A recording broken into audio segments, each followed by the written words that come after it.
if there's one question I get asked all the time, it's how I squeeze so much into a day.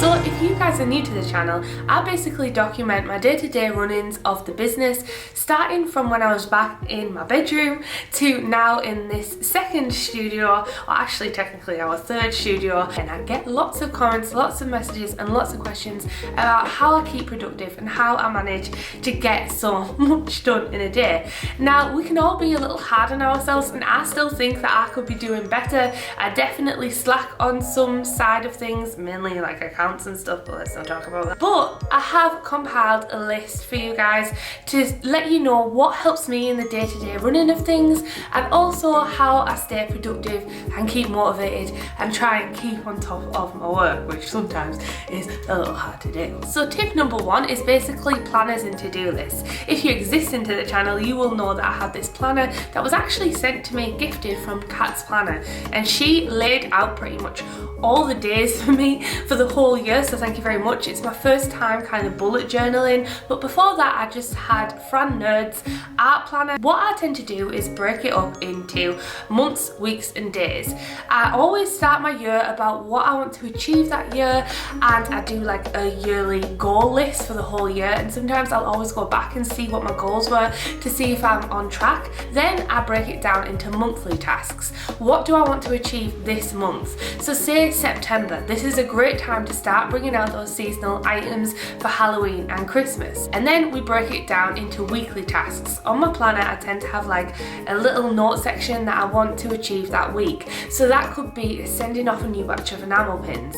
And then I will schedule daily tasks based on those weekly tasks. So it's kind of breaking it down step by step and seeing what you can achieve. Now don't get me wrong, I sometimes don't achieve everything I set out to achieve that week. To keep on top of your daily tasks or to-do list, you can do this in the form of planner, a cute stationary notepad, or just a piece of paper. Or if you like the minimalist approach, you can just do it with notes on your phone or notes on your laptop or computer. There's no right or wrong way to go about this, it's just about finding what works for you. Personally, I don't know what it is, but I prefer pen on paper. It kind of is really helpful for me to transfer that into writing onto like a physical piece of paper. I don't know why, I just found that that is what works for me. So experiment and find what works for you in your daily planning and to-do list. Which brings me into my second tip, which is be flexible. Any of you who have small business will know your day-to-day life doesn't really look the same every other day. Things change, things adapt. Also, your family life might get involved, your personal life, and occasionally they overlap. So like I said in my previous tip, that sometimes things don't go to plan, and don't beat yourself up about it. Be flexible and leave it till the next week and rejig a few things. You can always even get to the middle of the week, like what I did this week. It's currently Thursday. Have a look at your to-do list and think, I'm not going to get these done. How can I rearrange? What can I cut out? What isn't a priority?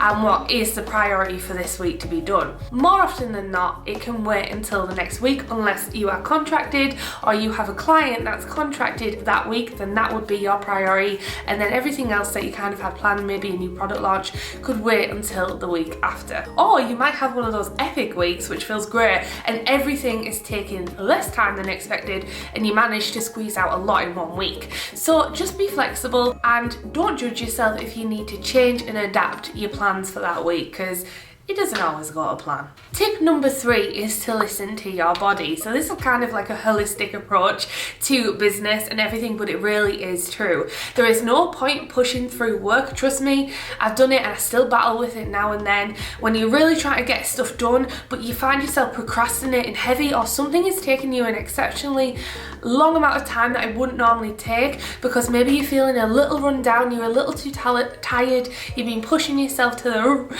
very brim of your limit. Don't burn the candle at both ends. take a day off and rest, because I'm telling you now, once you've got that charge and you've depleted that battery, it's really, really hard to kind of get anything productive done. You'll only make yourself more stressed about how long everything is taking. You'll only get more upset with yourself if you're finding yourself getting really, really stressed about a task and you can't seem to focus. And there's nothing more frustrating than wanting to complete a task, but then also your brain won't physically allow you to kind of complete it. That is the time to me, and normally early warning sign that I need to just stop what I'm doing, go home and rest. And usually once my battery is at full percent, then I can come back in and realise that that task actually wasn't that hard at all. I just really needed to listen to my own body. So don't push your brain to the complete mental capacity, and don't burn the candle at both ends, because you will be less productive in the long run. You'll only lead to burnout. Trust me, I've been through burnout a couple of times and it is not nice. Ow, did you hear that finger click then? That was my finger clicking. I got so passionate about it. So listen to your body, work when you're productive, and when you're not and you're feeling unproductive, make sure you rest, and then it'll make life much more smooth and much more easier for you and getting those tasks done. The next tip is get the worst thing done first. So I tend to use this in a lot of my work now, and it only really came from trial and error.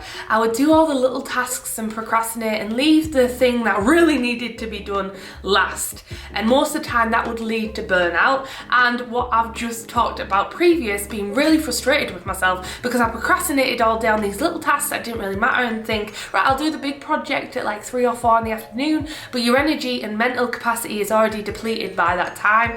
Then you end up staying up till 10, 11, 12 a.m. trying to figure this project out. Then you get frustrated and you get upset. So always do the worst thing first, or the most important thing first. So as soon as you get into the studio, don't think, oh well, I might do this task which isn't too hard to ease me into the day, and then maybe I'll do that, and then I'll do that important task later on in the day. You've already used a significant amount of your mental capacity on those tasks that didn't really matter and weren't really important. So what's great to do is, while you're feeling energized, do that worst thing first, or do that annoying task first. For me, it used to be like kind of admin work or emails or anything like that. I used to kind of put it off, or contracts or videos, or maybe it was a scheduled deadline that really needed to be done. Oh well, I'll do that later. But no, if you get it done first, not only will you feel freaking epic when you have smashed your hardest task first in the morning, and then you've got the whole day to just kind of do what you want, you will feel more creative, more inspired and more motivated to think, oh, I've done the hardest thing that I was dreading. This is absolutely epic. Now let's create a new product, or maybe you could create a new illustration. Also, don't beat yourself up if you do procrastinate about that, because I have been there, I have done it, and I'll probably do it in the future. But I do always try and stick to this rule when I can, especially if there's a deadline. I'll try and do that really tedious task, or that really annoying task, or that project I've been dreading. I'll do it first thing, and then everyone's a winner, because you feel freaking great when you finally ticked it off your to-do list. I don't know about you, but I love that feeling. The next tip is to hire help. Now, this is something that I put off for the longest time. Yes, okay, you won't have as much profit to yourself, but you will also only be able to expand a certain amount. Now this, I'm really talking to those who want to grow the business beyond just themselves. Some people are happy being solopreneurs, solo entrepreneurs, how do you say that? Solopreneurs, where it's just them and their little small business, and they're quite happy with the wage that they're making and very comfortable in their lifestyle. But for those of us who maybe want to grow our business bigger, hiring help is going to be an inevitable choice, and it is super, super, super scary. I'm not even going to pretend that it's not. I'm a bit of a control freak. I used to think that everything I did, no one else could possibly do it better than me, because I was the one who knew the business and I knew how everything wanted to be and wanted to look. But then when I took the first steps of bringing in my sister, I realised once you get over that control and hand it over to someone else, it releases the tension from your shoulder and you feel like a little bit lighter inside, and it just kind of ticks by and they get on with it, and they're just as good as me, if not better. Honestly, once I trained Emily and Mike up on how to create a certain product like my pin banners, they are actually better than me than doing it. So much so that I'll tell Mike to please make the pin banners up, because because he is a better manufacturer than me. So don't be afraid to hire help. It can be hard to really give up that control. Another thing that I've just looked into and I am employing is VAs, which are virtual assistants. Maybe your weak point is social media, or maybe you don't have the time dedicated to grow your business on social media because you're too busy creating beautiful products for people. So this could be a great opportunity to bring in a VA or a virtual assistant. This is also something that I was a little wary about, and I have 3 friends who have wonderful VA businesses if you guys want to check it out. The first one is my beautiful friend Rachel McCabe. She's actually local to me. She's one of my bridesmaids. I absolutely love her to pieces, and she actually ran a vintage clothing business very successfully on ASOS Marketplace, and she actually taught me how to package orders, and I opened my vintage clothes place, my first ever business, a vintage clothes fashion business as well, and she will be coming on board with BABYBLUU and helping me out with that. I find it really hard to juggle it. If you don't know, I actually run 2 businesses, BABYBLUU and Katnipp Illustrations. Now I still like the control over at Katnipp. It's kind of my baby and I'm really passionate about it, but I really want to try and grow BABYBLUU as well, but I do not have the mental capacities or even time to be able to run all these things at once. First ever VA was the beautiful Laura at Influence Tomorrow. Now she reached out to me and she is an absolutely fantastic creator. And then we also have my beautiful friend Rosie at Rosebud Casson. She's a good friend of mine and I actually met her through like Instagram and having businesses. I'll leave the links for them guys in the description below, so if you're feeling like you need to hire some virtual assistant help, maybe it's just admin or accounting or anything like that, the links will be in the description for you to find out. The next tip is to minimize your workflow. So I often look at the products that I'm making, the tasks that I'm doing, and whether it's actually worth my time or if it's stunting the business or growing the business. When I first started out, I used to do custom commissions and custom portraits, and that was the bulk of my income. That's how I made the majority of my money. As I grew the business and I got a lot more orders that weren't just related to portraits, I realised portraits and commissions were taking me a heck of a long time to fulfill, which was stunting me creating new products that were actually picking up in the store, for example enamel pins and stationery and pads. The time dedicated for these portraits was no longer worth it, so I decided to make the decision to close my custom commissions and close my custom portraits. Now very occasionally I will accept commissions and accept portraits if I'm really passionate about a project, but other than that I had to really look at what products I was providing, how I was spending my time, and how I could minimise my time to best optimize the growth for Katnipp and how to reach more people and make the brand a better brand. That is by introducing minimalism into your workflow, into your products, everything.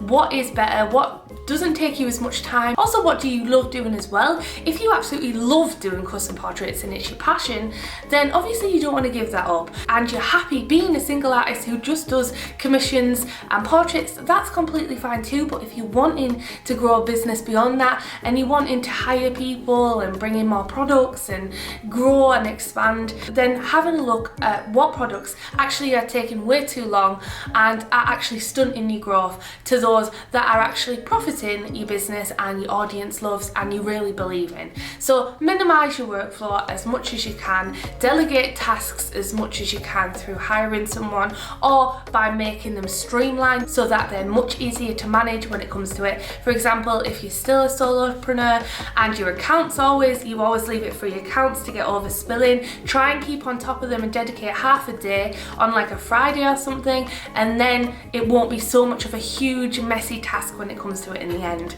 I don't practice what I preach when I say that, so do what as I say, not as I do in that situation. The next tip is don't compare yourself to others. So a lot of people are looking at me now and seeing the studio and seeing that I've got some help and all things like that, and then they're like, oh my gosh, I've got so far to come, how can I even get there? I've been in this for almost 6 years of graft, and I would say a good 3 years of that I didn't really see any return, and I was at it alone for about 4 years. At the 4-year mark, I then employed my sister part-time just for 1 to 2 days a week, and now I'm only in the position to take the leap to employ more staff. It is so easy with social media and YouTube and everything like that to see an artist and say, oh my gosh, look at their developed style, look at their members of staff, look at their studio. Mine didn't used to look like this. Everyone starts somewhere. Most of the time we all start in our bedrooms by ourselves with barely any resources. When I first started out, I sold my first ever commission through Facebook as a friend of a friend, and I didn't even own a printer. So what I did was, with that commission money, I went out and bought my first printer, which was a terrible printer, but luckily the customers still liked it. Oh my gosh.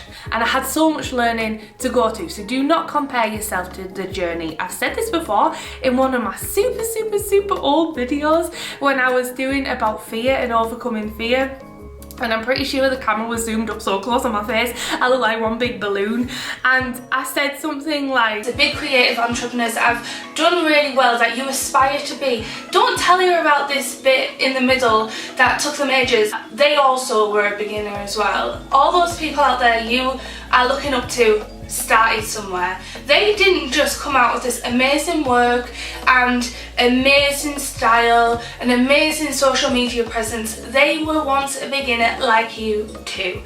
I'm still on the creative process to try and get where I want to be. I'm still on my journey and they are still on their journey. What most people don't realise is a lot of the big creatives are still on their journey too, to discovering themselves, because everyone grows with age, your personality changes, your style changes, and so does your art and your creativity. Oh, what a cringy clip. But yeah, it's so true. It's still true to this day. Think of it like an alphabet, and you go from letter to letter on your journey. You can't compare yourself to an artist who's already at K when you're at A or B. Don't compare. You will get to those steps eventually. You just have to have patience, practice, and always be willing to learn and educate yourself. But comparing yourself to others really doesn't get you anywhere. It only makes you more upset, and it also makes that fear start lighting up in your brain, and it will hold you back. And sometimes people will quit because they'll feel like they'll never be adequate enough. But I'm here to tell you, you will. When I first started out, my illustration style was very poor, very amateur, and it only takes a couple of people to believe in you and your brand to really see it take off. And then I learned over time, the style you see today with Katnipp was not the style or even the business model that I had when I started out. So don't compare yourself to others, but it can be easier said than done, especially when you're in that burnout stage and you can't help but scroll through Instagram and think everybody else's art is so much better than yours. Trust me, I still do it now, and it is hard, but you always have to really settle back in and have a word with yourself. So don't compare yourself to others, alright? My final tip is don't be afraid of change. Like I've just said, when I first started Katnipp, it was drastically different to what it is now. It completely changed as a business model. I didn't even have products in my store. I sold primarily custom portraits and illustrations, and that's kind of what I got known for very early on, was doing those custom portraits and family portraits. Looking at my store now, it's completely different to what it was at the beginning. It has its own style because I've developed over time. I illustrated every day to try and grow my style. I now have more of a stationery and sticker business, and that only really happened about 1.5 years, 2 years ago. I introduced my first planner stickers. And don't be afraid to change, experiment, adapt and overcome. Now, I've had some products that have been a huge hit and kind of thought, wow, this is it. I found a new product, this is great. But you can't be afraid to change because you don't know when that's going to happen. However, I've also had products where I've released them, been super excited and thought, this is going to be the next best thing, guys, watch this space, and then I've launched it and it's been a complete flop. So don't worry about that as well. The key thing here is experimentation and not being afraid of change, because you never know how your business is going to adapt, and it should adapt and overcome and change. If you look at the biggest brands in the world, they will all adapt to the world and what's changing, what's happening, what's developing, and they will adapt and overcome to represent their customers and also represent the current climate. So definitely keep that in mind and don't be afraid of change. Bonus tip here, and a little chat and a heart to heart to me and you. Don't be afraid to call it quits either. I have had a couple of friends who have actually built a business and enjoyed it and enjoyed the process, but then realised it no longer fulfilled them as being an artist, and maybe they wanted to go on to a new career path. The most important thing here is to have fun. You only get one shot at life, literally one shot. You get one body, one life, and you might as well make it count. And if you've been trying to create an entrepreneurial journey and found it doesn't work for you, that's completely fine too. Find what does work for you. But if you've been on this journey and you've been loving it, but you're just letting fear hold you back, don't let it hold you back. Have fun, enjoy yourself. We're all here trying to create and craft the best life possible, and also hopefully putting a smile on other people's faces in the meantime, or making people happy with our products. If you guys have any tips, because I know a lot of you guys are amazing creative entrepreneurs out there, definitely please leave them in the comments. Connect and share with each other. If you want to share your Instagram with one another, share it in the comments below and give your tips. This could be also tips not just regarding entrepreneurship, but also regarding just life in general. You can apply these tips to pretty much anything in general. And don't forget, if you enjoyed this video and found it helpful, to like and subscribe to the channel if you're not already. I would love to have you as part of the Marshmallow fam. Thank you so much for being here, and a huge shout out to my patrons. Without them, I really couldn't do all this, because they really do help me. Alright then, thanks so freaking much for watching. I love you. Goodbye.